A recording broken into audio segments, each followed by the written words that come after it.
ကျွန်တော်တို့ပြည်တော်စုသမိုင်းရဲ့ Federal လှုပ်ရှားမှုမှာအရေးကြီးတဲ့အခမ်းကဏ္ဍအဖြစ်ပါဝင်ခဲ့တဲ့1962ခုနှစ် Federal နှီးနှောဖလှယ်ပွဲအကြောင်းကိုအပိုင်းလိုက်တင်ပြပေးနေတာပဲဖြစ်ပါတယ်။ဒီတစ်ပတ်မှာတော့1962ခုနှစ် ဖေဖော်ဝါရီလ24ရက်နေ့မှာပြုလုပ်ခဲ့တဲ့ Federal နှီးနှောဖလှယ်ပွဲပထမနေ့အစီအစဉ်ကရှမ်းပြည်နယ်ကိုယ်စားလှယ်ဦးထွန်းမြင့်တောင်ကြီးရဲ့ပြည်တော်စုစစ်စစ်မှုခေါ် Federal မှုအပေါ်မှာထောက်ခံဆွေးနွေးသွားခဲ့တာတွေကိုပြန်လည်ဖတ်ကြားတင်ပြပေးထားပါတယ်။ဆက်လက်နားဆင်ကြပါဦးခင်ဗျာ။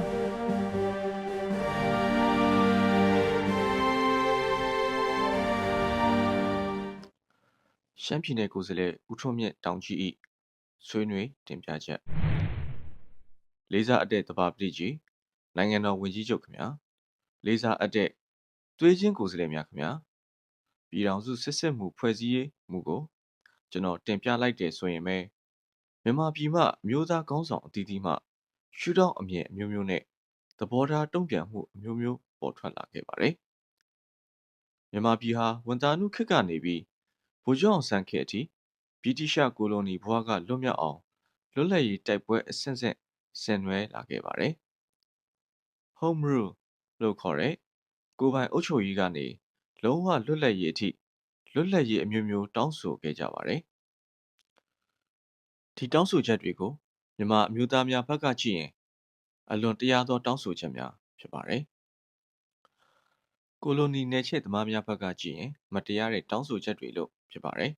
။မြန်မာအမျိုးသားဘက်ကလွတ်လပ်ရေးဗြိတိရှနယ်ချဲ့သမားများဘက်ကကိုလိုနီတည်မြဲရေးရှုထောင့်အမြင်ချင်းမတူကြပါဘူး။ဒီဥပမာနဲ့ဒီနေ့ကျွန်တော်တို့အဖြစ်အပျက်ဟာထပ်တူထပ်မျှစီလျော်တယ်လို့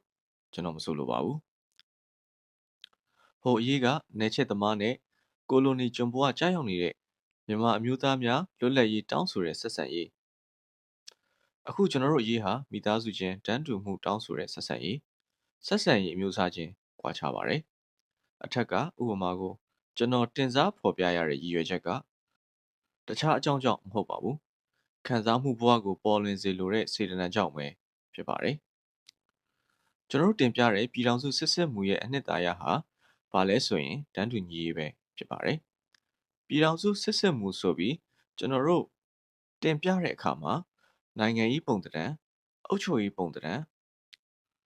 အာဏာခွဲဝေရေးပုံသဏ္ဍာန်စသည်ဖြင့်ဖော်ပြထားတဲ့အတွက်ဒီနေ့ဖြစ်ပေါ်နေတဲ့ပြဿနာဟာအလွန်တရာနက်နဲခက်ခဲနေသည်ဟုယူဆစရာဖြစ်နေပါတယ်။ကျွန်တော်တို့လူလားချက်ကိုအရှင်းဆုံးစကားလုံးနဲ့ဖော်ပြရရင်ကျွန်တော်တို့ဗမာရှမ်းကချင်ချင်းကရင်ကယားမွန်ရခိုင်ညီအကိုမိသားစုတွေဟာတန်းတူညီတူဆက်ဆံကြပါစို့တန်းတူညီတူခံစားကြပါစို့လို့ဆိုလိုက်ခြင်းပဲဖြစ်ပါတယ်။ကျွန်တော်တို့ရဲ့ပြည်တော်စုစစ်စစ်မှုကိုပုဂ္ဂိုလ်အချို့ကဘလို့အတွေးပေါက်တယ်ဘလို့အဓိပ္ပာယ်ကောက်တယ်မပြောတတ်ပါဘူး။လက်မခံနိုင်ဘူးမဖြစ်နိုင်ဘူးလို့ဒုံးတီကြီးညင်းနေကြပါတယ်။ဒီလိုညင်းပယ်ခြင်းဟာကျွန်တော်တို့ခံစားနေရတဲ့ဘဝနဲ့အဓိပ္ပာယ်ပြန်လိုက်ရင်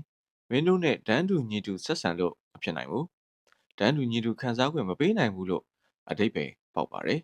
။ဗမာပြည်ကသတင်းစာတွေကပဲဖြစ်ဖြစ်နိုင်ငံရေးခေါင်းဆောင်တွေကပဲဖြစ်ဖြစ်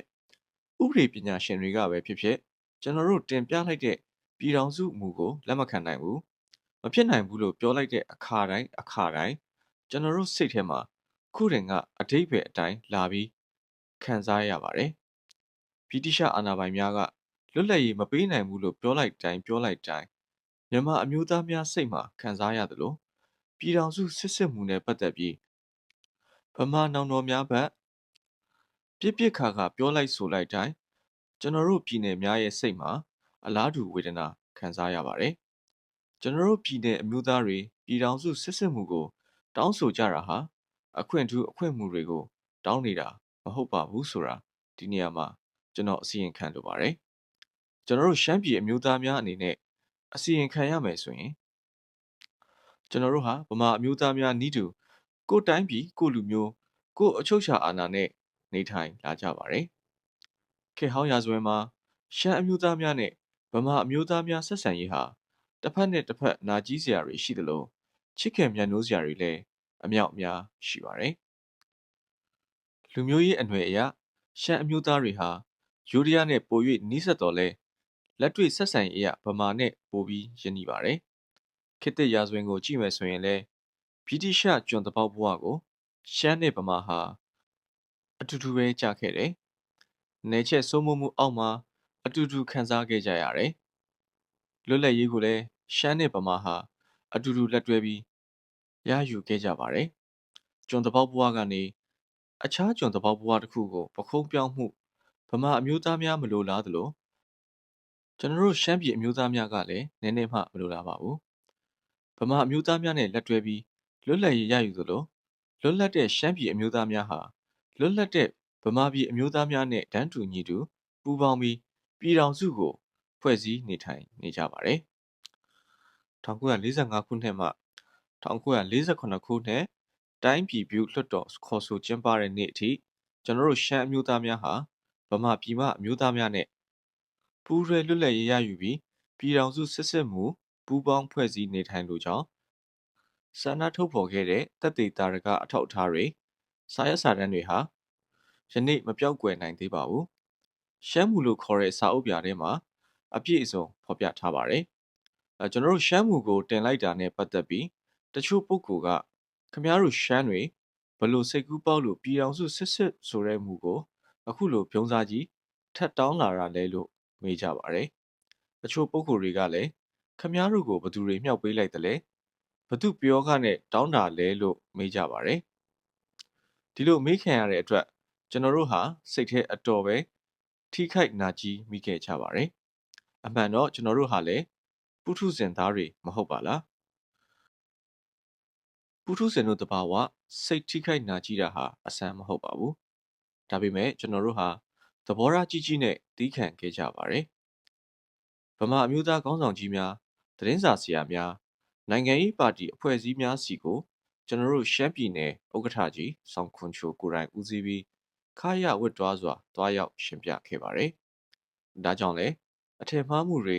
ဒီလိုမလိုလားအပ်တဲ့မေးခွန်းမျိုးတွေနောက်ထပ်မပေါ်လာတော့ပါဘူးနိုင်ငံတော်ဝန်ကြီးချုပ်နဲ့ညီအကိုကိုယ်စားလှယ်တော်များခင်ဗျာကျွန်တော်တို့ပြည်ထောင်စုစစ်စစ်မှုကိုတင်ပြတောင်းဆိုတာဟာဗမာပြည်မအပေါ်အနိုင်ကျင့်လိုတဲ့သဘောမျိုးအကြက်ကင်လိုတဲ့သဘောမျိုးအခွင့်ထူးပိုတောင်းတဲ့သဘောမျိုးနဲ့တောင်းဆိုခဲ့တာမဟုတ်ပါဘူးကျွန်တော်တို့ပြည်နယ်များဟာပြည်မနဲ့ဒန်းတူမရှိဖြစ်နေတာကိုဒန်းတူမှုရှိလာအောင်တောင်းဆိုနေခြင်းသာဖြစ်ပါတယ်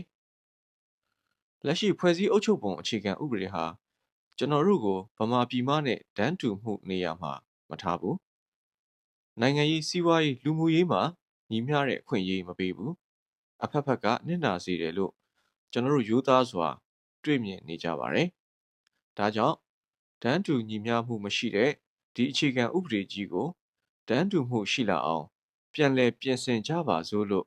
ကျွန်တော်တို့ကမိသားစုစိတ်ဓာတ်နဲ့ရိုးရိုးသားသားတောင်းဆိုနေကြခြင်းဖြစ်ပါတယ်ဒါဟာကျွန်တော်တို့ပြည်ထောင်စုစစ်စစ်မှုရဲ့လူရင်းအတူချုပ်ပဲဖြစ်ပါတယ်ဒီအခြေခံဥပဒေကြီးကိုတိုင်းပြည်ပြုလွှတ်တော်တုန်းကခင်ဗျားတို့ရှမ်းပြည်ကကိုယ်စားလှယ်တွေပါဝင်ရေးဆွဲပြီးသဘောတူခဲ့တာပဲမဟုတ်လားလို့တချို့ပုဂ္ဂိုလ်တွေကမေးကြပါတယ်မှန်ပါတယ်တိုင်းပြည်ပြုလွှတ်တော်တုန်းကကျွန်တော်တို့ရှမ်းပြည်ကကိုယ်စားလှယ်တွေဟာပါဝင်ရေးဆွဲပြီးသဘောတူထောက်ခံခဲ့ပါတယ်ဘလို့ခံယူချက်နဲ့သဘောတူခဲ့တယ်ဆိုတာကိုဆက်ပြီးရှင်းပြပါရစေတိုင်းပြည်ပြုလွှတ်တော်ကိုတက်ခဲ့ကြတဲ့ကျွန်တော်တို့ရှမ်းပြည်ကကိုယ်စားလှယ်တွေဟာနိုင်ငံရေးအတွေ့အကြုံများမရှိခဲ့ကြပါဘူးဥပဒေလည်းမကျွမ်းကျင်ကြဘူးဆိုတာကိုကျွန်တော်ရိုးသားစွာဝန်ခံလိုပါတယ်ကျွန်တော်တို့တိုင်းပြည်ပြုလွှတ်တော်ကိုတက်ကြတာဟာဥပဒေရေးဆွဲဖို့ထက်ကျွန်တော်တို့နယ်စပ်ဒေသမပါတဲ့လွတ်လပ်ရေးဟာအတိတ်ပဲမရှိသလိုဗမာမပါတဲ့နယ်စပ်ဒေသအရေးဟာလည်းအတိတ်ပဲမရှိဘူးလို့ကျွန်တော်တို့ယုံကြည်ကြတဲ့အတိုင်းဗမာပြည်မနဲ့တန်းတူပူးတွဲပြီးလွတ်လပ်သောပြည်ထောင်စုတည်ဆောက်လိုတဲ့ဇောကပိုပြီးကြီးနေပါတယ်။နယ်ချက်လက်အောက်ကအမြန်လွတ်ဖို့အရေးကြီးတယ်။နယ်ချက်သမားတွေမရှိတဲ့နောက်သွေးချင်းသားချင်းတွေအထူးပြောနေစရာမလိုဘူးလို့ရိုးရိုးပဲယူဆခဲ့ကြပါတယ်။တိုင်းပြည်ပြုလွှတ်တော်လုပ်ငန်းဆောင်ရွက်နေစဉ်တုန်းကကော်မတီအစည်းအဝေးတစ်ခုမှာကျွန်တော်တို့အလွန်ယုံကြည်အလွန်ကြည်ညိုလေးစားတဲ့ခေါင်းဆောင်ကြီးဗိုလ်ချုပ်အောင်ဆန်းပြောခဲ့တဲ့စကားတစ်ခုကိုကျွန်တော်တို့ယနေ့ထက်တိုင်ကြားယောင်နေပါသေးတယ်။ကော်မတီအစည်းအဝေးတစ်ခုမှာအခြေခံ ဥပဒေအကြံပေးအရာရှိဦးချန်ထွန်းကအခြေခံဥပဒေပြဋ္ဌာန်းချက်တွေတပုံတစ်ခေါင်းကြီးရေးဆွဲတင်ပြလာတဲ့အခါဗိုလ်ချုပ်အောင်ဆန်းကဦးချန်ထွန်းခမားလမ်းဘာကြောက်သလားဒီလိုတွေရေးနေလို့ပဲဖြစ်မလဲ Brand Principle ကျေပြန့်တဲ့သဘောတရားလောက်ပါရင်တော်ရော့ပေါ့လွတ်လပ်ရေးရပြီးတဲ့အခါနောက်လိုလာတွေကို by art ပါလီမန်မှာအပ်ဥပဒေလုပ်ရင်ပြီးတာပဲဒီလောက်ရှည်ရှည်လျားလျားနဲ့လုပ်နေရင်2လ3လနဲ့ဘယ်မှာပြီးနိုင်မလဲလို့ပြောခဲ့ပါတယ်ဗိုလ်ချုပ်အောင်ဆန်းနဲ့ဖဆပလခေါင်းဆောင်များကိုကျွန်တော်တို့အင်မတန်ချစ်ခင်ကြည်ညိုလေးစားသလိုအင်မတန်လည်းယုံကြည်အားကိုးခဲ့ပါတယ်ဗိုလ်ချုပ်ရဲ့သဘောကအခြေခံဥပဒေကိုပုံမှားတွေအများကြီးနဲ့ရှည်ရှည်လျားလျားရေးနေစရာမလိုဘူး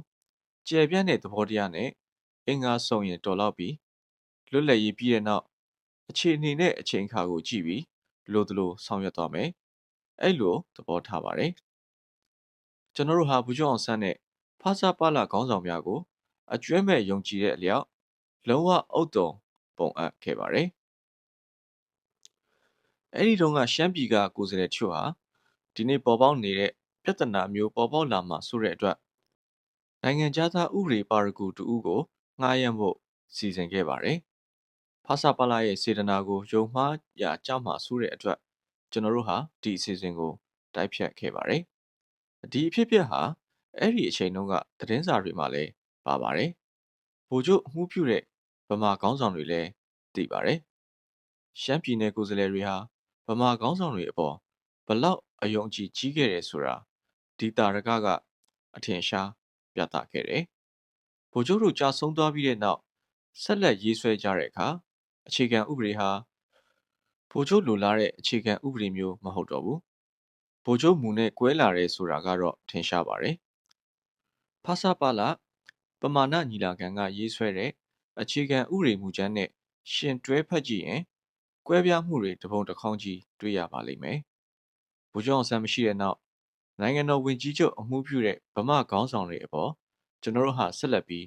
ယုံကြည်ကိုးစားခဲ့ပါတယ်အခြေခံဥပဒေမှာပါရှိတဲ့ပြဋ္ဌာန်းချက်တွေအပေါ်ကျွန်တော်တို့အလွန်အမဲအလေးနက်မထားခဲ့ပါဘူးကောင်းကောင်းလဲနားမလည်ခဲ့ကြပါဘူးအခုထိအခြေခံဥပဒေမှာချို့ယွင်းချက်ရှိသည့်တိုင်အောင်ဗိုလ်ချုပ်အောင်ဆန်းပြောခဲ့တဲ့ကဲ့သို့ letter and spirit of constitution ဥပဒေစကားလုံးနဲ့စိတ်စေတနာခွဲခြားနိုင်ပြီးကျင့်သုံးသွားရင်ဖြစ်မြောက်နိုင်မှာပါပဲလို့ယုံကြည်စိတ်ချနေခဲ့ကြပါတယ်ကျွန်တော်တို့ဟာအဲ့ဒီလိုစိတ်ထားယုံကြည်ချက်နဲ့ဒီအခြေခံဥပဒေကြီးကိုသဘောတူလက်ခံခဲ့ခြင်းဖြစ်ပါတယ်ဒါပေမဲ့လွတ်လပ်ရေးရပြီးတဲ့နောက်အခြေခံဥပဒေကိုလက်တွေ့ကျင့်သုံးတဲ့အခါမှာတိုင်းပြည်ပြုလွှတ်တော်မှာထားရှိခဲ့တဲ့မိသားစုစိတ်ဓာတ်တွေဟာစုံစုံမြုပ်ပျောက်ကွယ်နေပါတယ်အခြေခံဥပဒေရေးဆွဲစဉ်ကဥပဒေစကားလုံးနောက်မှာထားရှိခဲ့တဲ့စိတ်စေတနာတွေဟာလည်းပျောက်ကွယ်ကုန်ပါတယ်ဥပဒေစကားလုံးတွေအပေါ်မှာသာအတိအကျကောက်ပြီးကျင့်သုံးလာကြတဲ့အခါမှကျွန်တော်တို့ဟာအထင်နဲ့အမြင်တက်ဆင်လွဲမှားကုန်တာကိုသိလာရပါတယ်။တစ်နေ့ထက်တစ်နေ့နစ်နာချက်တွေပို၍ပေါ်လွင်လာပါတယ်။ကျွန်တော်တို့ရဲ့အခွင့်အရေးဆိုတိုင်းအခြေခံဥပဒေစာအုပ်ကြီးနဲ့ကင်ပေါက်တာကိုပဲခံခဲ့ကြရပါတယ်။ဒီတော့ကျွန်တော်တို့ပြည်နယ်များအနေနဲ့ဘယ်အခြေအနေကိုရောက်ခဲ့ပါသလဲဆိုရင်ဗမာပြည်မှအာဏာရပါတီခေါင်းဆောင်များရဲ့စိတ်စေတနာနဲ့ဆန္ဒအပေါ်အစဉ်အမြဲမိခိုအားထားနေရမယ့်အခြေအနေမျိုးဆိုက်ရောက်လာပါတယ်။အဲ့ဒီလိုမိခိုအားထားနိုင်မှပဲပြည်နယ်များဟာအသက်ရှူချောင်မဲ့ဘဝမျိုးတို့ကြာရောက်လာပါတယ်။ဒါကြောင့်ကျွန်တော်တို့အခြေအနေကိုကျွန်တော်တို့ကပြည်မရဲ့ lesser state ပနာဆက်နိုင်ငံလို့သမုတ်လာခဲ့ကြခြင်းဖြစ်ပါတယ်။ကျွန်တော်တို့ရပိုင်ခွင့်ရှိတဲ့အခွန်တော်ငွေကိုပဲထောက်ပံ့ကြေးဆိုပြီးနှစ်စဉ်လက်ဖြန့်ခံတောင်းရတာလဲအမောပဲအချိန်မီမရလို့ပြည်နယ်များအုပ်ချုပ်ရေးမှာအခက်အခဲကြုံရပေါင်းလဲမရေမတွက်နိုင်တော့ပါဘူးအဲ့ဒီထောက်ပံ့ကြေးရတာနဲ့ပတ်သက်ပြီးပုဂ္ဂိုလ်တချို့ကကျွန်တော်တို့ပြည်နယ်တွေကိုမိရထားကုန်တွဲကြီးတွေလို့သဘောထားကြတယ်ဗမာပြည်မကအလွန်တရာအနစ်နာခံပြီးပင်ပန်းကြီးစွာကျွန်တော်တို့ကိုတရွတ်တိုက်ဆွဲနေရတယ်လို့ယူဆကြတယ်အဲ့ဒီပုဂ္ဂိုလ်တွေကိုကျွန်တော်အစီရင်ခံလိုပါတယ် ကျွန်တော်တို့ရဲ့ပြည်ထောင်စုစစ်စစ်မှုဟာခမည်းတော်ကျွန်တော်တို့ကိုဒီလောက်ပင်ပန်းကြီးစွာနဲ့တရွတ်တိုက်ဆွဲမနေစေဖို့ဖြစ်ပါတယ်ကျွန်တော်တို့ကိုဖျက်ပစ်ခဲ့ပါခမည်းတော်73နှစ်လုံးလုံးဆွဲခဲ့ပြီးမဲ့ကျွန်တော်တို့မှာခီးထင်လောက်မပေါက်ခဲ့ဘူးကိုစွမ်းအင်ကိုလုံးလနဲ့ပဲသွားပါရစေသဘာပတိကြီးနိုင်ငံတော်ဝင်ကြီးချုပ်နဲ့ကိုယ်စားလှယ်တော်များခင်ဗျာလွတ်လပ်ရေးရပြီး10နှစ်ကျော်ကာလအတွင်းလက်တွေ့ခံစားချက်အရာကြုံတွေ့လာရတဲ့နစ်နာချက်တွေဆုံးရှုံးချက်တွေတပုံတစ်ခေါင်းကြီးစုပုံလာတိုင်းအခြေခံဥပဒေပြန်လည်စစ်ဆေးရေးကိစ္စကလည်းပေါ်ပေါက်လာတဲ့အတွက်ကျွန်တော်တို့ဟာဒီအခွင့်အရေးကိုအရယူပြီးဒီနေ့ဆွေးနွေးနေတဲ့ပြဿနာကြီးကိုတင်ပြလိုက်ခြင်းဖြစ်ပါတယ်။တခါတည်းဘူးပြင်ဖို့နားလေဆိုတဲ့စကားပုံကိုခေါင်းဆောင်တဦးသို့မဟုတ်ပါတီတစ်ခုရဲ့စိတ်စေတနာအပေါ်ယုံကြည်ကိုးစားနေလို့မရတော့ပါဘူး။လူဆိုတာတင်ခါရပါပါတီအဖွဲ့ကြီးလည်းမတည်မြဲပါဘူး။ဒါကြောင့်ကျွန်တော်တို့အခွင့်အရေးတွေကိုအဖြူအမဲခွဲခြားပြီးရေပတ်မဝင်အောင်ရေးဆွဲထားဖို့လိုအပ်တယ်လို့ကျွန်တော်နားလည်ပါတယ်။နိုင်ငံတော်ဝန်ကြီးချုပ်ခင်ဗျာအခြေခံဥပဒေကိုပြင်ဆင်တဲ့အခါမှာအချို့ပုံမှန်လောက်ပြင်လိုက်ရင်ဖြစ်เสียကောင်းရဲ့လားလို့ကျွန်တော်တို့အစပထမတွင်ယူဆခဲ့ကြပါသေးတယ်။ဒါပေမဲ့လက်တွေ့ခံစားရတဲ့အတွေ့အကြုံနဲ့ရှင်းတွဲပြီးအခြေခံဥပဒေကိုစစ်စစ်တဲ့အခါပုံမှန်တစ်ခုနဲ့တစ်ခုဆက်ဆက်နေတာကိုတွေ့လာရပါတယ်။အခြေခံမူတွေကိုမပြင်ရင်မဖြစ်တာတွေကိုသိမြင်လာရပါတယ်။ဒါကြောင့်လည်းပဲအခြေခံမူကြီးတွေကိုပြုပြင်ပြစ်ဖို့ကျွန်တော်တို့တင်ပြလာခြင်းဖြစ်ပါတယ်။ဥပဒေပြုစည်းရင်အခွန်တော်စည်းရင်တွေကိုပြုပြင်ပေးခြင်းဖြင့်အခွင့်အရေးတွေပိုမရနိုင်ဘူးလားလို့မေးရင်ရတဲ့တော့ရပါတယ်လို့ဖြေရပါမယ်။ဒါပေမဲ့ဒီနည်းဟာအခြေအမြစ်ကိုမကုစားနိုင်ပါဘူး။ palliative ခေါ်တဲ့အပေါ်ယံလိမ့်စင်းကြီးပဲဖြစ်ပါတယ်။အခြေအမြစ်ကိုမကုစားနိုင်တဲ့အတွက်မကြာခဏဟိုကရောက်ဒီကဖောင်းတဲ့ပြဿနာတွေဟာအစင်အမြဲပေါ်လာမှာမလွဲပါဘူး။ကျွန်တော်တို့ပြည်ထောင်စုစစ်စစ်မှုဟာအနာကိုအခြေအမြစ်ကကုစားနိုင်တဲ့နည်းပဲလို့ကျွန်တော်တို့ရိုးရိုးသားသားယုံကြည်ပါတယ်။ဒါပေမဲ့ကျွန်တော်တို့ရဲ့ပြည်ထောင်စုစစ်စစ်မှုကိုခေါင်းဆောင်အချို့ဟာကျွန်တော်တို့မြင်သလိုမမြင်ပါဘူး။ကျွန်တော်တို့တင်ပြတဲ့အဓိပ္ပာယ်ကိုလည်းသဘောမပေါက်ကြဘူး။တချို့ပုဂ္ဂိုလ်တွေကပြည်ထောင်စုမှုနဲ့ပတ်သက်ပြီးကောင်းမကောင်းမဝေဖန်ဘူး။ဥပဒေရေးရအချက်လက်တွေပေါ်မှာတရသေးကင်ဆွဲပြီးအကြက်ကင်နေကြပါတယ်။အချို့ပုဂ္ဂိုလ်တွေကတော့ကျွန်တော်တို့ရဲ့နစ်နာချက်တွေဟာအမှန်တကယ်နစ်နာချက်တွေရဲ့လို့သဘောမပေါက်ကြဘူးကျွန်တော်တို့ရဲ့မူကိုတင်ပြပြီးတဲ့နောက်ပြည်မကမိတ်ဆွေအချို့ကခမည်းတော်ရှမ်းပြည်သူလူထုနစ်နာနေတယ်ဆိုတာသဘောပေါက်လက်ခံပါတယ်ဗမာပြည်မမှာလည်းပဲလူများစုဖြစ်တဲ့တောင်သူလယ်သမားအလုပ်သမားတွေဟာလွတ်လပ်ရေးတပ်တန်းတစ်လျှောက်မှာဘာမှမဲရမခံစားရသေးပါဘူးဒါကြောင့်ရှမ်းပြည်နယ်အတွက်တီးခြားတောင်းခံမဲ့အစားရှမ်းပြည်သူတွေဟာဗမာပြည်သူတွေနဲ့လက်တွဲပြီးတိုက်ပွဲဝင်ရင်မကောင်းဘူးလားလို့ဆိုအပ်ပါတယ်။ဒီအကြံပေးချက်ဟာအလွန်ကောင်းပါတယ်။ဒါပေမဲ့လက်ရှိအခြေအနေထက်မြင့်မားနေတယ်လို့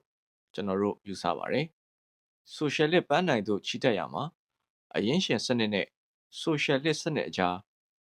ဂျားခုလက်စခန်းတွေရှိသလိုပြည်နယ်များနဲ့ပြည်မလူထုတနည်းလက်တွဲနိုင်ရေးအတွက်အခုကျွန်တော်တို့တောင်းဆိုနေတဲ့ပြည်ထောင်စုစစ်စစ်မှုဟာဂျားခုလက်စခန်းပဲလို့ကျွန်တော်တို့ယုံကြည်ပါတယ်။လက်ရှိအခြေအနေအတိုင်းသာဆက်သွားရင်ပြည်နယ်များနဲ့ပြည်မလူထုလက်တွဲနိုင်ဖို့မဆိုထားနဲ့လူမျိုးချင်းမမုန်းတီးလာအောင်အင်ဗန်တန်တတိကြီးစွာနဲ့ထိမ့်သိမ်းကြရပါလိမ့်မယ်။နိုင်ငံတော်ဝန်ကြီးချုပ်ခင်ဗျာကျွန်တော်တို့တင်ပြတဲ့ပြည်ထောင်စုစစ်စစ်မှုမှာ fundamental principle ခေါ်တဲ့အခြေခံမူကြီးတွေပါဝင်နေပါတယ်။အဲ့ဒီအခြေခံမူကြီးတွေဟာတဲ့ဗမာပြည်နယ်ဖွဲ့စည်းရေးနဲ့လွှတ်တော်နှစ်ရက်အာဏာတူပေးရေး၃အထက်လွှတ်တော်သို့တူညီသောကိုယ်စားလှယ်ဥယျာဉ်ဆေလွှတ်ရေး၄ဗဟိုကိုအာဏာကန့်သက်ပေးပြီးပြည်နယ်များကကြံအာဏာများကိုရယူရေးတို့ဖြစ်ပါတယ်။အဲ့ဒီအခြေခံမူကြီး၄ရက်အဓိပ္ပာယ်နဲ့အခြေခံမူကြီး၄ရက်ကိုတန်းတူမှုအတွက်အဘဲကြောင့်လိုအပ်တယ်ဆိုတာကိုကျွန်တော်မရှင်းပြခင်ခံစားမှုသဘောကိုအနှဲငယ်ထပ်ပြီးဖော်ပြပါရစေကျွန်တော်တို့တင်ပြချက်မှာထိတ်ဆုံးကဖော်ပြထားတဲ့ဗမာပြည်နယ်ဖွဲ့စည်းရေးကိစ္စကိုပြည်ပခေါင်းဆောင်အချို့ဟာမကြေလည်ကြပါဘူးသဘောလဲ ပေါက်ကြပါဘူး။ဒီဟာလည်းခန်းစားမှုရဲ့သဘောတဘာဝပဲဖြစ်ပါတယ်။ကျွန်တော်တို့ပြည်နယ်များဘက်ကတော့ကြီးကြီးလဲလဲကြီးသဘောပေါက်ကြပါတယ်။လွန်ခဲ့တဲ့နှစ်တောင်ကြီးညီလာခံကိုတက်ရောက်လာကြတဲ့ကချင်၊ချင်း၊ကယား၊ကရင်၊မွန်၊ရခိုင်အမျိုးသားကိုယ်စားလှယ်များအားလုံးလည်းကြည်ကြည်ညက်ညက်သဘောပေါက်နားလည်ကြပါတယ်။ဗမာပြည်နယ်ဖွဲ့စည်းရေးကိစ္စဟာလေနဲ့ကင်းဝေးပြီးကျွန်တော်တို့အသက်မရှင်နိုင်သလိုပြည်ထောင်စုဖွဲ့စည်းရေးမှာတန်းတူရေးအတွက်မပါလျင်မပြီးပါဘူး။ဗမာပြည်နယ်ဖွဲ့စည်းရေးကိစ္စမှာမကြည်ညက်သမျှကျွန်တော်တို့တင်ပြထားတဲ့ကြံတဲ့ပါလီမန်ဖွဲ့စည်းရေးကိစ္စအာဏာခွဲဝေရေးကိစ္စတွေမှာလည်းကြည်ညက်တော့မှာမဟုတ်ပါဘူး။ဘာကြောင့်လဲဆိုရင်ဗမာပြည်မှအမျိုးသားခေါင်းဆောင်တွေဟာကိစ္စရပ်တွေကိုစဉ်းစားဆင်ခြင်တဲ့အခါမှာပြည်နယ်တနယ်ဘဝကနေစပြီးမကြည့်နိုင်မကြည့်မြင်နိုင်ပဲဗဟိုအာဏာကိုပါချုပ်ကင်ထားတဲ့ပြည်မဘဝကနေပြီးတော့ကြည့်ရှုသုံးသပ်တဲ့အတွက်ကြောင့်ဖြစ်ပါတယ်။ဗမာပြည်မဟာပြည်နယ်တနယ်ရဲ့ဘဝကိုမခံယူသမျှမခံစားသမျှတန်းတူမှုကိစ္စတွေအပေါ်မှာအမြင်တစ်မျိုးကြီးဖြစ်နေမှာမလွဲပါဘူး။ဒီနေ့နှီးနှောဖလှယ်ပွဲကြီးမှာကြွားရောက်နေကြတဲ့ပြည်နယ်ပြည်မကိုယ်စားလှယ်တွေဟာအသည်းနှလုံးတကားကိုပွင့်လင်းစွာဖွင့်ထားပြီးကျွန်တော်တို့တင်ပြချက်တွေကိုနားဆင်တော်မူကြပါရန်မေတ္တာရက်ခံပါတယ်။အသည်းနှလုံးပွင့်လင်းစွာနဲ့ဆွေးနွေးစဉ်းစားမယ်လို့လည်းမျှော်လင့်ပါတယ်။နိုင်ငံတော်ဝန်ကြီးချုပ်နဲ့ကိုယ်စားလှယ်တော်များခင်ဗျာကျွန်တော်တို့ပြည်ထောင်စုစစ်စစ်မှုမှာတင်သွင်းဖော်ပြထားတဲ့အခြေခံမူကြီး၄ချက်ကိုအနည်းငယ်ရှင်းလင်းခွင့်ပြုပါရန်အစီရင်ခံအပ်ပါတယ်။ဒီနေ့ကျွန်တော်တို့ဟာပြည်ထောင်စုစနစ်နဲ့တပြည်ထောင်စနစ်ဟာဘယ်ဟာကကောင်းတယ်ဆိုပြီးတော့အငင်းပွားနေဖို့ရာပြဿနာဖော်ဖို့ရာမလိုပါဘူး။ကျွန်တော်တို့ဖို့ပြည်ထောင်စုစနစ်ကလွဲပြီးတခြားဘယ်စနစ်နဲ့မှဖွဲ့စည်းလို့မဖြစ်ပါဘူး။တခြားဘယ်စနစ်နဲ့မှဖွဲ့စည်းလို့မဖြစ်ပါဘူး။ဒီနေ့ဒီနေရာမှာကျွန်တော်တို့ရဲ့လက်ရှိဖွဲ့စည်းအုပ်ချုပ်ပုံအခြေခံဥပဒေဟာပြည်ထောင်စုပုံစံဟုတ်တယ်မဟုတ်ဘူးဆိုတာအငြင်းမပွားလို့ပါ။ဒါပေမဲ့ပြည်ထောင်စုစစ်စစ်မဟုတ်ဘူးဆိုတာကိုတော့အားလုံးကလက်ခံကြလိမ့်မယ်လို့ယုံကြည်ပါတယ်။ပြည်ထောင်စုစစ်စစ်ဆိုတာဘယ်လိုဟာမျိုးလဲဆိုတဲ့ကိစ္စကိုစမ်းစစ်ကြည့်ရင်ကမ္ဘာမှာစံတင်ပြီးကြည့်ကြတဲ့ပြည်ထောင်စုနိုင်ငံ6နိုင်ငံရှိပါတယ်။ဒီ6နိုင်ငံကတော့1အမေရိကန်2ကနေဒါ3ဆွစ်ဇာလန်4ဩစတြေးလျ5တောင်အာဖရိက6ဆိုဗီယက်ယူနီယံတို့ဖြစ်ပါတယ်။အဲဒီ6နိုင်ငံဖွဲ့စည်းပုံသဘောတရားနဲ့ပြည်နယ်တွေစုပေါင်းဖွဲ့စည်းထားတဲ့အတွက်ပြည်ထောင်စုနိုင်ငံတွေလို့ခေါ်ဝေါ်နိုင်ပေမဲ့အာဏာခွဲဝေရေးသဘောတရားနဲ့ပိုင်းခြားကြည့်မယ်ဆိုရင်ဒီ6နိုင်ငံထဲကကနေဒါနဲ့တောင်အာဖရိကဟာပြည်ထောင်စုသဘောမတက်ရောက်ပါဘူး။ကမ္ဘာဥပဒေပညာရှင်ကြီးများကလည်းကနေဒါနဲ့တောင်အာဖရိကဟာပြည်ထောင်စုရဲ့လို့တိတိကျကျမခေါ်ဝေါ်နိုင်တဲ့အကြောင်းဖော်ပြကြပါတယ်။ဘာကြောင့်ဒီနှစ်နိုင်ငံဟာကမ္ဘာပြည်ထောင်စုစည်းရင်းတွင်ပါဝင်နေရတယ်လဲဆိုရင်ပြည်ထောင်စုသဘောတရားကိုတင်ပြကြတဲ့အခါဒီနှစ်နိုင်ငံဟာကျန်၄နိုင်ငံနဲ့အာဏာခွဲဝေပုံခွဲဝေနည်းမှာစန့်ကျင်နေတဲ့အတွက်တာရကနှိုင်းရှင်တင်ပြရမှာအလွန်ကောင်းတဲ့နိုင်ငံတွေဖြစ်တဲ့အတွက်ကြောင့်ဖြစ်ပါတယ်။ပြည်ထောင်စုနိုင်ငံဆိုတာဟာပြည်နယ်တွေဆန္ဒအလျောက်သဘောတူပူးပေါင်းဖွဲ့စည်းထားတာဖြစ်ပါတယ်။ဒီလိုပြည်ထောင်စုအဖြစ်ပူးပေါင်းကြတဲ့အခါငကိုမူလရှိခဲ့တဲ့အချုပ်အခြာအာဏာနဲ့နယ်မြေကိုမပြတ်မစီးဆက်လက်ထိန်းသိမ်းထားကြပါတယ်။ဒါဟာပြည်ထောင်စုစနစ်နဲ့တပြည်ထောင်စနစ်တို့ရဲ့အဓိကကွာခြားချက်ပဲဖြစ်ပါတယ်။ဒီကနေ့အမေရိကန်ပြည်ထောင်စုမှာ52ပြည်နယ်၊ကနေဒါမှာ4ပြည်နယ်၊ဆွစ်ဇာလန်မှာ22ပြည်နယ်၊ဩစတြေးလျမှာ6ပြည်နယ်၊တောင်အာဖရိကမှာ4ပြည်နယ်၊ဆိုဗီယက်ယူနီယံမှာ16ပြည်နယ်အသီးသီးပါဝင်ဖွဲ့စည်းတည်ထောင်ထားကြပါတယ်။ပြည်ထောင်စုဆိုတာပြည်နယ်တွေပေါင်းစည်းစုပေါင်းဖွဲ့စည်းထားရမှာဖြစ်တဲ့အတွက်ကျွန်တော်တို့ပြည်ထောင်စုမြန်မာနိုင်ငံဟာလည်းပြည်နယ်တွေစုပေါင်းဖွဲ့စည်းရမှာပဲဖြစ်ပါတယ်။ဒါပေမဲ့လွန်ခဲ့တဲ့တိုင်းပြည်ပြုလွှတ်တော်တုန်းကအခြေအနေတစ်မျိုးတစ်မည်ဖြစ်ပါတယ်။ဒါကြောင့်ကျွန်တော်တို့ဟာတမှုဆန်းပြီးပုံစံတစ်မျိုးနဲ့ဖွဲ့စည်းခဲ့ကြတယ်။ကျွန်တော်တို့ရဲ့တမှုဆန်းတဲ့ပုံစံဟာဘယ်လိုပုံစံမျိုးလဲဆိုရင်ကမ္ဘာဘယ်ပြည်ထောင်စုမှာမှမရှိတဲ့ပုံစံမျိုးဖြစ်ပါတယ်။ကျွန်တော်တို့မှာရှမ်းပြည်နယ်၊ကချင်ပြည်နယ်၊ကယားပြည်နယ်ဆိုပြီးပြည်နယ်တွေဖွဲ့စည်းလိုက်ပေမဲ့ပြည်မကြတော့ပြည်နယ်တနယ်အနေနဲ့မဖွဲ့စည်းပဲ ဗဟိုအစိုးရနဲ့တပေါင်းတစည်းတည်းထားလိုက်ပါတယ်။အမှန်ကတော့ပြည်ထောင်စုသဘောတရားအရဆိုရင်အဲ့ဒီတုန်းကကျွန်တော်တို့မှာဗမာပြည်နယ်၊ရှမ်းပြည်နယ်၊ကချင်ပြည်နယ်၊ကယားပြည်နယ်ဆိုပြီးပြည်နယ်၄ပြည်နယ်စုပေါင်းပြီးမှပြည်ထောင်စုဖွဲ့စည်းရမှာဖြစ်ပါတယ်။ဒီပြည်နယ်တွေဟာအသီးသီးကိုယ့်အချုပ်အခြာအာဏာနဲ့နယ်မြေရှိကြတယ်။အားလုံးရဲ့အပေါ်မှာဗဟိုအစိုးရဖြစ်တဲ့ပြည်ထောင်စုအာဏာတည်ရှိရမယ်။ဒါပေမဲ့ကျွန်တော်တို့ဟာအကြောင်းအမျိုးမျိုးကြောင့်ဒီတမှုစမ်းပြီးပုံစံတစ်မျိုးဖြစ်တဲ့ဖွဲ့စည်းမှုပုံစံကိုလက်ခံခဲ့ကြတယ်။ဒီပုံစံနဲ့ပဲလက်တွေ့လှုပ်ဆောင်တဲ့နေရာမှာအောင်မြင်နိုင်စရာကောင်းရဲ့လို့ယူဆခဲ့ကြပါတယ်။အဲဒီလိုလက်ခံရမှာကျွန်တော်စောစောကအစီရင်ခံသလိုကျွန်တော်တို့ရှမ်းပြည်နယ်ကိုယ်စားလှယ်တွေမှာချိုးရင်းချက်တွေရှိတယ်။ပြီးတော့အခြေအနေအရရက်ကိုလွှမ်းမိုးနေတဲ့ဖြစ်ရက်နှစ်ရက်လည်းရှိပါတယ်။ဒီဖြစ်ရက်ကြီးနှစ်ရက်ကဘာလဲဆိုရင်ကျွန်တော်တို့တိုင်းပြည်မှာဘလို့မှအစားထိုးလို့မရနိုင်တဲ့ခေါင်းဆောင်ကြီးတွေကြာဆုံးကုန်တယ်။အဲ့ဒီခေါင်းဆောင်ကြီးတွေကြာဆုံးကုန်တဲ့အတွက်ကျွန်တော်တို့မှာယူကျုံမရပူဆွေးနေရတယ်။ဒါရပြီးတော့ခေါင်းဆောင်ကြီးတွေချမှတ်ခဲ့တဲ့အတိုင်းတစ်နှစ်အတွင်းလုံးဝလွတ်လပ်ရေးအရယူမယ်ဆိုတဲ့စိတ်စောရဲ့ဒီဖြစ်ရက်နှစ်ရက်ဟာကြံတဲ့အခြေအနေအားလုံးကိုလွှမ်းမိုးနေခဲ့ပါတယ်။ဒါကြောင့်ကျွန်တော်တို့ဟာဒီပုံစံနဲ့ဒီအခြေခံဥပဒေကိုလွယ်လွယ်ပေါ့ပေါ့နဲ့ပဲလက်ခံခဲ့ကြပါတယ်။ဒီလိုတမှုဆန်းပြီးဖွဲ့စည်းတဲ့ပုံစံကိုကျွန်တော်တို့လက်တွေ့စမ်းသပ်ခဲ့တာ73နှစ်ကျော်လာပါပြီ။ကျွန်တော်တို့ပြည်နယ်များအနေနဲ့ဒီပုံစံကိုတစ်နေ့တခြားပို၍မကြည်မနှက်ဖြစ်လာပါတယ်။ပြည်မနဲ့ပြည်နယ်များဟာတန်းတူညီတူမဟုတ်ဘူးဆိုတာတစ်နေ့တခြားပိုပြီးထင်ရှားစွာမြင်တွေ့လာပါတယ်။ဘလို့တန်းတူညီတူမရှိသလဲဆိုတာကိုအခြားအကြောင်းအရာထက်အစိုးရအာဏာတစ်ခုတည်းကိုဒါတကတင်ပြပါရစေ။ကျွန်တော်ဟာဥပဒေပညာရှင်မဟုတ်တဲ့အတွက်ဥပဒေအချက်လက်နဲ့မတင်ပြတတ်ပါ။အယက်သားအတွေးခေါ်နေပဲတင်ပြလိုပါတယ်။ဥပမာရှမ်းပြည်နယ်ဟာပြည်နယ်တစ်နယ်ဖြစ်တဲ့အတွက်ပြည်ထောင်စုအစိုးရကိုလွှဲအပ်ထားတဲ့ကိစ္စများနဲ့ပတ်သက်သမျှတို့မှာပြည်ထောင်စုအစိုးရရဲ့ဩဇာအာဏာအောက်မှာရှိပါတယ်။ဗမာပြည်မှာဟာပြည်ထောင်စုအဖွဲ့ဝင်တစ်ခုဖြစ်ခဲ့တော့လေပြည်နယ်တစ်နယ်မဟုတ်ပဲဗဟိုပြည်ထောင်စုအစိုးရနဲ့တပေါင်းတစည်းတည်းဖွဲ့စည်းထားတဲ့အတွက်ပြည်ထောင်စုအစိုးရကိုလွှဲအပ်ထားတဲ့ကိစ္စရပ်တွေနဲ့ပတ်သက်သမျှတွေမှာကျွန်တော်တို့ရှမ်းပြည်ဟာဗမာပြည်မရဲ့ဩဇာအောက်မှာတက်ရောက်နေပါတယ်။တနည်းအားဖြင့်ဗဟိုအစိုးရအာဏာကိုပါတွဲဖက်ယူထားတဲ့ဗမာပြည်မဟာပြည်နယ်တွေအပေါ်မှာစိုးမိုးချယ်လှယ်နေပါတယ်။ဥပဒေအကျိုးသက်ရောက်မှုတွေဥပဒေအကျိုးခံစားမှုတွေကိုဘေးဖယ်ထားပြီးဒီအမြင်တစ်ခုတည်းနဲ့ပင်ပြည်နယ်ပြည်မတန်းတူရေးကင်းမဲ့မှုဟာပင်လယ်ပြင်မှာဆင်သွားသလိုထင်ကြီးတွေ့မြင်နိုင်ပါတယ်။ဒါကြောင့်ကျွန်တော်ရဲ့ပြည်ထောင်စုမှုမှာတန်းတူရေးအတွက်ဗမာပြည်မကိုပြည်နယ်တစ်နယ်အနေနဲ့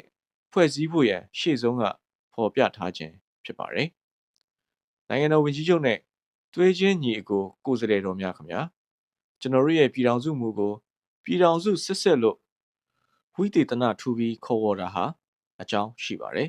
။အထက်ကကျွန်တော်ဖော်ပြခဲ့တဲ့ပြည်ထောင်စု6နိုင်ငံမှာကနေဒါနဲ့တောင်အာဖရိကဟာကြံ4နိုင်ငံနဲ့မတူတဲ့အကြောင်းအစီရင်ခံခဲ့ပြီးဖြစ်ပါတယ်။အဲဒီလိုမတူပုံနဲ့ပတ်သက်ပြီးတိုင်းပြည်ပြုလွှတ်တော်ညီလာခံမှာကျွန်တော်ရဲ့မိတ်ဆွေကြီးဦးချန်ထွန်းကကနေဒါကိုအလက်စားပြည်ထောင်စုအမေရိကန်အစရှိတဲ့နိုင်ငံတွေကိုပြည်ထောင်စုစစ်လို့ခေါ်ခဲ့ပါတယ်။ဒါကြောင့်ကျွန်တော်တို့လိုလားတဲ့ပြည်ထောင်စုကိုဦးချန်ထွန်းရဲ့အခေါ်အဝေါ်အတိုင်းပြည်ထောင်စုစစ်လို့နာမဝီသေသထည့်ပြီးခေါ်ဝေါ်ထားခြင်းဖြစ်ပါတယ်။ပြည်ထောင်စုစစ်တာနဲ့မစစ်တာကိုအာဏာခွဲဝေပုံစံကိုကြည့်ပြီးပိုင်းခြားကြပါတယ်။ Unitary State ခေါ်တဲ့တပြည်ထောင်နိုင်ငံမှာဆိုရင်အခြေခံဥပဒေမှာအာဏာခွဲဝေပြဿနာဟာမပေါ်ပါဘူး။တပြည်ထောင်စနစ်ဖြစ်တဲ့အတိုင်းပြည်နယ်တွေစုပေါင်းထားခြင်းမရှိတဲ့အတွက်အာဏာခွဲဝေနေစရာမလိုဘူး။ဗဟိုအစိုးရနဲ့ဗဟိုအစိုးရကအာဏာလွှဲအပ်ခြင်းခံရတဲ့ဒေသန္တရအုပ်ချုပ်ရေးပဲရှိတယ်။ Federal State ခေါ်တဲ့ပြည်ထောင်စုကြတော့ပြည်နယ်တွေစိတ်တူသဘောတူပါဝင်ဖွဲ့စည်းကြရတဲ့အတွက်အခြေခံဥပဒေမှာအာဏာခွဲဝေပေးထားရပါတယ်။ပြည်နယ်တွေအတွက်သူတို့မှာရှိတဲ့အချုပ်အခြာအာဏာလည်းမပြတ်စည်းရအောင်တစ်ဖက်ကထိမ့်သိမ်းပြီးအခြားတစ်ဖက်ကဗဟိုကိုအားလုံးနဲ့သက်ဆိုင်တဲ့ကိစ္စတွေကိုလွှဲအပ်ရပါတယ် ဒါဟာအာဏာခွဲဝေရေးရဲ့အခြေခံသဘောတရားပဲဖြစ်ပါတယ်။အာဏာခွဲဝေရေးမှာနည်းနည်းတွေ့ရပါတယ်။တဲ့ဗဟိုကိုအာဏာသတ်မှတ်ပေးပြီးပြည်နယ်များကကြံအာဏာများကိုအပ်တဲ့နည်းနဲ့ပြည်နယ်များကိုအာဏာသတ်မှတ်ပေးပြီးကြံအာဏာများကိုဗဟိုသို့အပ်တဲ့နည်းနည်းဖြစ်ပါတယ်။စံတင်ထားတဲ့နိုင်ငံ6နိုင်ငံကိုကြည့်ရင်အမေရိကန်၊ဆွစ်ဇာလန်၊ဩစတြေးလျနဲ့ဆိုဗီယက်ယူနီယံတို့မှာဗဟိုကိုအာဏာသတ်မှတ်ပေးပြီးပြည်နယ်များကကြံအာဏာကိုယူထားကြပါတယ်။ကနေဒါနဲ့တောင်အာဖရိကကျတော့ပြည်နယ်များကိုအာဏာသတ်မှတ်ပေးပြီးဗဟိုကကြံအာဏာကိုတင်ထားပါတယ်။ကျွန်တော်တို့လက်ရှိဖွဲ့စည်းအုပ်ချုပ်ပုံအခြေခံဥပဒေကိုကြည့်ရင်တဲ့ဥပဒေပြည်ထောင်စုဥပဒေပြုစီရင်နဲ့ပြည်နယ်ဥပဒေပြုစီရင်ဆိုပြီးသတ်မှတ်ထားတဲ့အတွက်တမူထူးခြားနေတယ်လို့ထင်ရပါတယ်။ဒီဥပဒေပြုစီရင်တွေမှာရေတွက်ဖော်ပြထားတာကိုတည်တည်ချာချာလေ့လာကြည့်မယ်ဆိုရင်ပြည်နယ်တွေကိုအာဏာကန့်သက်ပေးပြီးဗဟိုကကြံအာဏာများအားလုံးကိုယူထားတဲ့နည်းပဲဖြစ်ပါတယ်။တနည်းအားဖြင့်ကနေဒါပုံစံမျိုးပဲဖြစ်ပါတယ်။ဒါကြောင့်ကျွန်တော်တို့လက်ရှိပြည်ထောင်စုဟာပြည်ထောင်စုစစ်မျိုးမဟုတ်ပဲ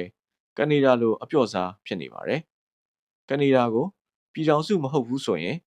ကျွန်တော်တို့လည်းပြည်ထောင်စုမဟုတ်တော့ပါဘူး။ဒါရင်မကသေးပါဘူး။ပြည်မမှာပြည်နယ်တစ်နယ်မဟုတ်ပဲဗဟိုအစိုးရအာဏာကိုပူးတွဲယူထားတဲ့အတွက်အာဏာအားလုံးကိုခံစားနေရပါတယ်။ဒီနေရာမှာလည်းပြည်နယ်ပြည်မတန်းတူရေးကင်းမဲ့နေတယ်လို့ကျွန်တော်တို့ထပ်ပြီးမြင်ပါတယ်။အဲ့ဒီကနေဒါနီးဖြစ်တဲ့အာဏာခွဲဝေရေးပုံစံကိုကျွန်တော်တို့စမ်းသပ်ခဲ့တာ73နှစ်ရှိလာပါပြီ။ဒီပုံစံမျိုးကိုကျွန်တော်တို့မလိုလားတော့ပါဘူး။ဒါကြောင့်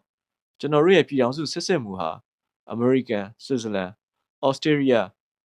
ဆိုဗီယက်ပြည်ထောင်စုများမှာကဲ့သို့ဗဟိုကိုအာဏာသတ်မှတ်ပေးပြီးကြံအာဏာများကိုပြည်နယ်များသို့လွှဲအပ်ရန်တင်ပြလိုက်ခြင်းဖြစ်ပါတယ်။ကျွန်တော်တို့ပြည်ထောင်စုစစ်စစ်ပြန်လည်ဖွဲ့စည်းကြတဲ့အခါဗမာပြည်နယ်အပါအဝင်ပြည်နယ်ပေါင်းစုံကိုယ်စားလှယ်တွေဟာဗဟိုကိုဘလို့ဌာနဘလို့ကိစ္စရပ်တွေလွှဲအပ်တဲ့နယ်ဆိုတာကိုကြည်ကြည်လဲလဲဆွေးနွေးညှိနှိုင်းရမှာသာဖြစ်ပါတယ်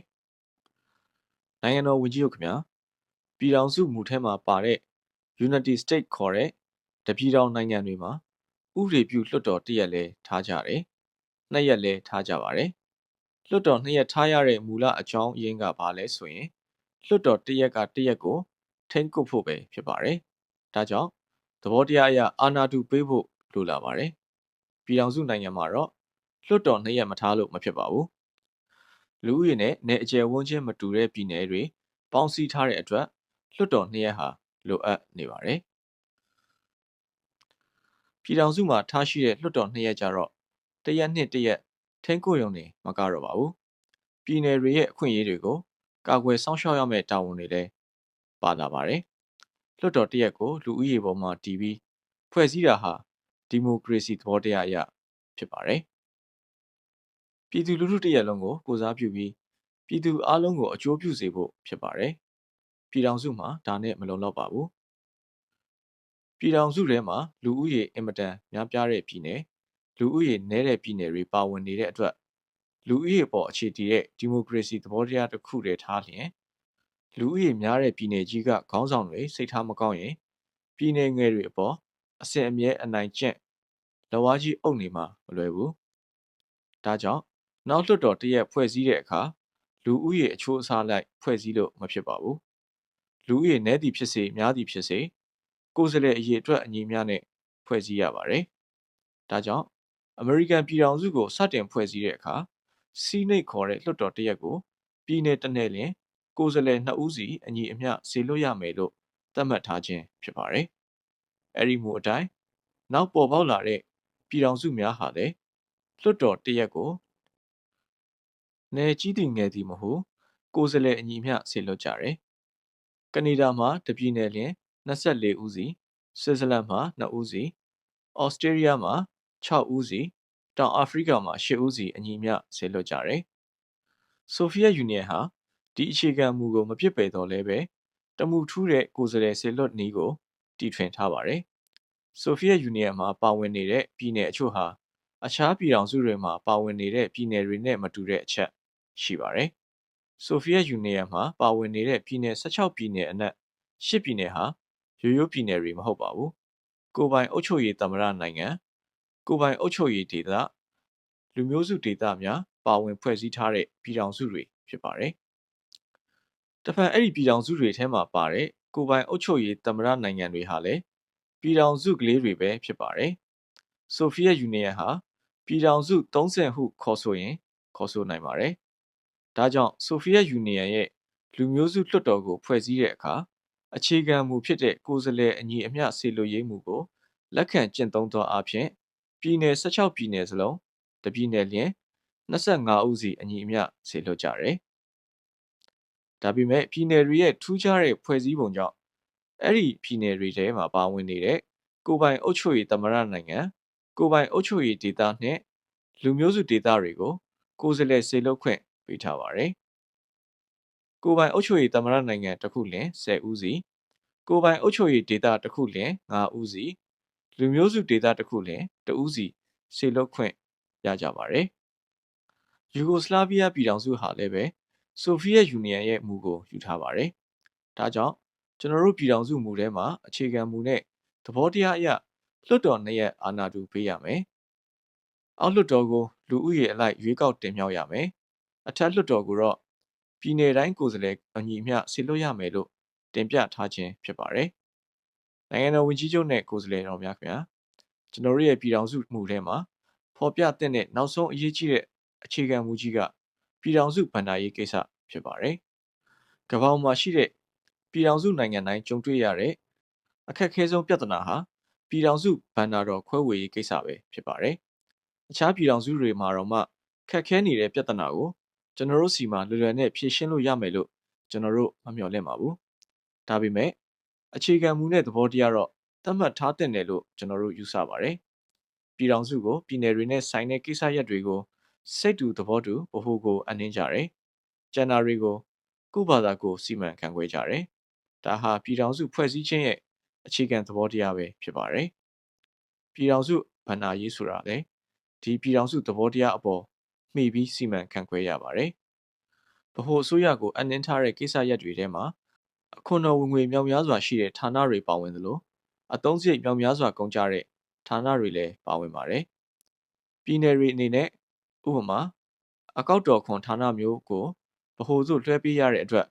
အခွန်တော်ငွေအများအပြားနစ်နာသွားသလိုကာကွယ်ရေးနဲ့နိုင်ငံရေးလိုဌာနမျိုးဗဟိုသို့လွှဲပေးရတဲ့အတွက်အသုံးစရိတ်အများကြီးတက်တာသွားပါတယ်။ဒီလိုနည်းနဲ့ခြေလိုက်လို့ပြည်ထောင်စုဗဏ္ဍာရေးကိစ္စဟာပြီးမသွားပါဘူး။ကျွန်တော်တို့လိုလွတ်လပ်ပြီးစားတိုင်းပြည်တွေအထူးသဖြင့်စစ်ပြီးခေတ်နယ်ချဲ့ဗဒေတဲ့စနစ်အောက်ကလွတ်မြောက်လာခါစနိုင်ငံတွေအဖို့ပြန်လည်ထူထောင်ရေးကိစ္စနိုင်ငံဖွံ့ဖြိုးရေးကိစ္စတွေအတွက်အမြောက်အများဆောင်ရွက်စရာတွေရှိပါတယ်။တာမန်အားဖြင့်ဗဟိုနဲ့ပြည်내ဗဏ္ဍာရေးဆက်ဆံရေးမှာဗဟိုကိုပေးအပ်လိုက်တဲ့အခွန်တော်ငွေထဲမှာပြည်내များကအချိုးကျပြန်ရရန်တာဝန်ရှိသလိုဗဟိုကိုလွှဲအပ်လိုက်တဲ့ဌာနများရဲ့ကုန်ကျစရိတ်အတွက်လည်းပေးရန်တာဝန်ရှိပါတယ်။အဲ့ဒီလိုရရန်တာဝန်နဲ့ပေးရန်တာဝန်လို့ရှိတဲ့အနက်အကယ်၍ပြည်내များဘက်ကရရန်တာဝန်ကများပြီးပေးရန်တာဝန်ကနည်းနေရပြီးဗဟိုကပြည်내များကိုပို့တဲ့ငွေထဲကအချိုးကျပြန်ပေးရပါတယ်။ထိုနည်းတူစွာပြည်내များကပေးရန်တာဝန်ကများပြီးရရန်တာဝန်ကနည်းနေရင်ဗဟိုကိုအချိုးကပါဝင်ကူညီရပါတယ်။လွန်ခဲ့တဲ့နှစ်ကစပြီးတီထွင်လိုက်တဲ့ရှမ်းတစ်ချက်ဗမာတစ်ချက်မူဟာဒီသဘောတရားကဆင်းသက်လာမဲ့မူပဲဖြစ်ပါတယ်။ပြည်ထောင်စုစစ်ဖွဲ့စည်းတဲ့အခါဒီမူကိုတသက်မှတ်ထဲလိုက်နာဖို့မလိုပါဘူး။အမှန်ကတော့ဗဟိုဟာသူ့ဗဏ္ဍာတော်နဲ့သူရပ်တည်နိုင်ရပါမယ်။တဦးပေါ်တဦးအမိခိုကင်းတဲ့အခြေအနေမျိုးရှိရပါတယ်။ဒီအခြေအနေမျိုးဟာရုပ်ချီးမရောက်နိုင်ပါဘူး။ပြည်내များမှာတစ်တော်တတ်ထုစက်မှုလက်မှုစတဲ့ပြည်သူပိုင်စီးပွားရေးလုပ်ငန်းတွေဖွံ့ဖြိုးလာတဲ့အချိန်မှာဒီရရန်တာဝန်ပေးရန်တာဝန်ဆိုတဲ့ကိစ္စဟာအလိုအလျောက်ပပျောက်သွားပါလိမ့်မယ်။ဒါပေမဲ့ပြည်내တစ်နယ်နဲ့တစ်နယ်ဟာစုကြုံနှိမ့်မြင့်ခြင်းမတူပါဘူး။တယံဇာတသဘာဝပစ္စည်းလည်းပေါ်ကျွယ်ခြင်းလည်းမတူပါဘူး။အဲ့ဒီတော့မဖွံ့ဖြိုးအားနည်းတဲ့ပြည်내တွေအထက်ဗဟိုကကူပတ်ငွေဆိုတာမျိုးဟာရှိရပါတယ်။တစ်ချိန်တည်းမှာပဲအဲ့ဒီအားနည်းတဲ့ပြည်내တွေအတွက်ခင်မီတိုးတက်လာအောင်ဆောင်ရွက်ပေးဖို့ဗဟိုမှာတာဝန်ရှိပါတယ်။ပြည်ထောင်စုဗဏ္ဍာတော်ခွဲဝေရေးကိစ္စကိုစဉ်းစားတဲ့အခါမှာကျွန်တော်တို့ချင်းမြောက်နဲ့နယ်စိတ်ပယ်စိတ်ထားဖို့မလိုပါဘူး။ထားလို့မရပါဘူး ကျွန်တော်တို့ရဲ့ပြည်ထောင်စုကြီးဟာ socialist စီးပွားရေးလောကသို့ခြိတက်မယ်ဆိုတာကိုလည်းကျွန်တော်တို့စိတ်မှာမေ့ပျောက်ထားလို့မရပါဘူး။ socialist လောကသို့ခြိတက်ရန်စီးပွားရေးစီမံကိန်းတွေမြောက်များစွာလုပ်ရမယ်ဆိုတာကိုလည်းကျွန်တော်တို့သတိပြုရပါမယ်။အဲဒီစီးပွားရေးစီမံကိန်းတွေဆောင်ရွက်ရမှာကုန်ကျမဲ့ဘဏ္ဍာတော်အမြောက်အများအတွက်ဗမာပြည်နယ်အပါအဝင်ကျွန်တော်တို့ပြည်နယ်များအားလုံးဟာတညီတညွတ်ထဲဝိုင်းဝန်းတာဝန်ယူကြရမှာပဲဖြစ်ပါတယ်။အဲဒါကြောင့်ကျွန်တော်တို့ရဲ့ပြည်ထောင်စုစစ်စစ်မှုမှာမျှတတဲ့ဘဏ္ဍာရေးကိစ္စလိုအပ်ကြောင်းဖော်ပြခြင်းဖြစ်ပါတယ်။အခုကျွန်တော်ရှင်းပြတဲ့အချက်တွေဟာကျွန်တော်တို့လိုလားတဲ့ပြည်ထောင်စုမှုမှာပါဝင်စေလိုတဲ့အချက်တွေရဲ့လိုရင်းအဓိပ္ပာယ်ဖြစ်ပါတယ်။နိုင်ငံတော်ဝန်ကြီးချုပ်နဲ့ညီအကိုကိုယ်စားလှယ်တော်များခင်ဗျာကျွန်တော်တို့ဟာအဲ့ဒီအဓိပ္ပာယ်အတိုင်းရိုးရိုးသားသားယုံကြည်ကြပါတယ်။ဒါတည်းမကသေးပါဘူး။ကျွန်တော်တို့ရိုးရိုးသားသားယုံကြည်ကြတဲ့အချက်တစ်ချက်ရှိပါသေးတယ်။ဒီနည်းဒီပုံအတိုင်းကျွန်တော်တို့ပြည်ထောင်စုကြီးကိုပြန်လည်ဖွဲ့စည်းပါမှပြည်ထောင်စုအတွင်းရှိလူမျိုးပေါင်းစုံဟာပုံမချစ်ခင်စီးလုံးလာကြမယ်။ပြည်ထောင်စုကြီးလည်းပုံမခိုင်မာလာမယ်။ဒါမှလည်းပြည်ထောင်စုကြီးအတွန်းရှည်မယ်လို့ရိုးရိုးသားသားယုံကြည်ကြပါတယ်။လက်ရှိအခြေအနေအတိုင်းတဦးပေါ်တဦးမယုံကြည်မကြေမနက်ဖြစ်နေရင်ပြည်ထောင်စုကြီးဟာအနည်းနဲ့အမြန်ပြိုကွဲမယ်လို့ကျွန်တော်တို့ပြောရပါတယ်။နိုင်ငံတော်ဝန်ကြီးချုပ်နဲ့ကြွရောက်လာတဲ့ကိုယ်စားလှယ်တော်များခင်ဗျာကျွန်တော်တို့ရဲ့မူနဲ့ပတ်သက်ပြီးအချို့ပုဂ္ဂိုလ်တွေကဥပဒေအရအဓိပ္ပာယ်ပြန်ကြတယ်။ဥပဒေစကားအရပြောကြတယ်။ကျွန်တော်တို့ဟာလက်ရှိအခြေခံဥပဒေနဲ့အဓိပ္ပာယ်ကောက်ယူချက်တွေကိုမကြေမနက်မနှစ်သက်လို့ပြင်ဆင်ရန်တင်ပြနေခြင်းဖြစ်ပါတယ်။ချို့ပုဂ္ဂိုလ်တွေကကျွန်တော်တို့ရဲ့တောင်းဆိုချက်တွေကိုတည်ဆဲဥပဒေပေါင်းအတွင်းကလုံးလို့မဖြစ်နိုင်ဘူးလို့ဆိုပါတယ်။ကျွန်တော်တို့အနေနဲ့ဥပဒေအချက်လက်တွေအပေါ်မှာပြိုင်ပြီးညင်းမနေလိုပါဘူး။ဥပဒေဆိုတာဗိုလ်ချုပ်အောင်ဆန်းပြောတဲ့ကဲ့သို့ telescopic နီးကျင်လဲရတယ်ဝေးကျင်လဲရတယ်ပြီးတော့ဗိုလ်ချုပ်အောင်ဆန်းကထပ်ပြီးပြောတာရှိပါသေးတယ်။ဥပဒေဆိုတာ gospel truth ဖျားဟောတွေမဟုတ်ဘူး။လူလုထားတဲ့ဥပဒေကိုလူကပြင်လို့မရဆိုတာမဖြစ်နိုင်ဘူး။တည်ဆဲဥပဒေအရကျွန်တော်တို့တင်ပြချက်တွေကိုပြင်နိုင်တယ်မပြင်နိုင်ဘူးဖြစ်နိုင်တယ်မဖြစ်နိုင်ဘူးဆိုတာကျွန်တော်တို့အနေနဲ့ဘာမှမပြောလို့ဘူး။ပြင်ဆင်ရတဲ့စေတနာရှိမရှိကအရေးကြီးပါတယ်။ကျွန်တော်တို့အားလုံးကပြင်ဆင်သင့်တယ်လို့တညီတညွတ်ထဲသဘောတူကြရင်တည်ဆဲဥပဒေပေါင်းအတွင်းကပြင်ဆင်နိုင်အောင်ဥပဒေပညာရှင်ကြီးများကဖန်တီးပေးပါလိမ့်မယ်။ဒီနေရာမှာကျွန်တော်ဥပမာတစ်ခုတင်ပါရစေ။ဗြိတိရှပါလီမန်ဥပဒေထဲမှာဗမာပြည်ကိုလွတ်လပ်ရေးပေးဖို့တပုတ်တပါဒမှရေးထားတာမရှိပါဘူး။ဗြိတိရှအစိုးရကခန့်အပ်တဲ့ဘယ်အကြံပေးကော်မတီကလည်းဗမာပြည်ကိုလွတ်လပ်ရေးပေးသင့်တယ်လို့အကြံပေးထောက်ခံမှာမဟုတ်ဘူး။ဒါပေမဲ့ဗမာပြည်ကိုလွတ်လပ်ရေးမပေးလို့မဖြစ်တဲ့အခါတည်ဆဲဥပဒေဖြစ်တဲ့1935ခုနှစ်ဗမာပြည်အပ်ဥပဒေပေါင်းအတွင်းကပဲအာဏာအပြည့်အစုံရှိတဲ့ကြားဖြတ်အစိုးရကိုဖွဲ့စည်းပေးခဲ့တယ်။တိုင်းပြည်ပြုလွှတ်တော်ကိုခေါ်ပေးခဲ့တယ်။အချို့ပုဂ္ဂိုလ်တွေကအခြေခံဥပဒေဆိုတာခဏခဏပြင်လို့မကောင်းဘူးလို့ပြောကြပါတယ်။မျက်မှောက်ကဘာမှာနိုင်ငံပေါင်းများစွာဟာအခြေအနေနဲ့အချိန်ခါလိုက်အခြေခံဥပဒေကိုပြင်ဆင်ရေးဆွဲခဲ့တာကြွရောက်တဲ့လူကြီးမင်းများအားလုံးသိကြပါတယ်။သဘာပတိကြီးနိုင်ငံတော်ဝန်ကြီးချုပ်နဲ့ကိုယ်စားလှယ်တော်များခင်ဗျာ73နှစ်လုံးလုံးစမ်းသပ်ပြီးလို့မအောင်မြင်တဲ့ဒီအခြေခံဥပဒေကြီးကိုပြင်ဆင်ပေးရန်တင့်တော်ပြီလို့ကျွန်တော်တို့ယူဆပါတယ်။ကျွန်တော်တို့ရဲ့ပြည်ထောင်စုမှုအပေါ်မှာကျွန်တော်တို့ပြည်နယ်အမျိုးသားများဟာအင်မတန်စီးလုံးညီညွတ်နေပါတယ်။ကျွန်တော်တို့ဟာပြည်ထောင်စုစစ်စစ်မှုခေါ်တဲ့ဒန်းတူရေးတောင်းဆိုမှုအပေါ်မှာအလွန်ခိုင်မာတဲ့အမျိုးသားညီညွတ်ရေးတည်ဆောက်ထားပြီးဖြစ်ပါတယ်။ပြည်ထောင်စုစစ်စစ်မှုကြီးအကောင့်ထဲပေါ်လာရေးအတွက်မမိတ်မတုံချီတက်ဖို့ကျွန်တော်တို့အားလုံးခိုင်မာတဲ့တန်ဋိဌာန်ချထားကြပြီးဖြစ်ပါတယ်။ကျွန်တော်အနေနဲ့ဒီပြည်ထောင်စုစစ်စစ်မှုကြီးကိုပြည်နယ်များနဲ့ပြည်မရှိပြည်ထောင်စုသားအားလုံးသဘောပေါက်လက်ခံလာတဲ့အထိမိသားစုစိတ်ဓာတ်နဲ့စိတ်ရှည်လက်ရှည်ဆက်လက်ကြိုးပမ်းကြပါမယ်။ကျွန်တော်တို့ရဲ့ပြည်ထောင်စုစစ်စစ်မှုကိုသဘောတူလက်မခံနိုင်ကြသေးတဲ့ပြည်နယ်များနဲ့ပြည်မရှိပုဂ္ဂိုလ်များကလည်းမိသားစုစိတ်ဓာတ်နဲ့စိတ်ရှည်လက်ရှည်ဆက်လက်ဆွေးနွေးညှိနှိုင်းကြပါလို့အနုညွတ်တောင်းပန်ရင်ညီကုန်းချုပ်အပ်ပါတယ်။ရှမ်းဗမာကချင်ချင်းကရင်ကယားရခိုင်မွန်တိုင်းရင်းသားပေါင်းစုံချစ်ကြည်ရေးအတွန်းရှိပါစေ။ပြည်ထောင်စုစစ်စစ်အမြန်ပေါ်ပေါက်ပါစေ။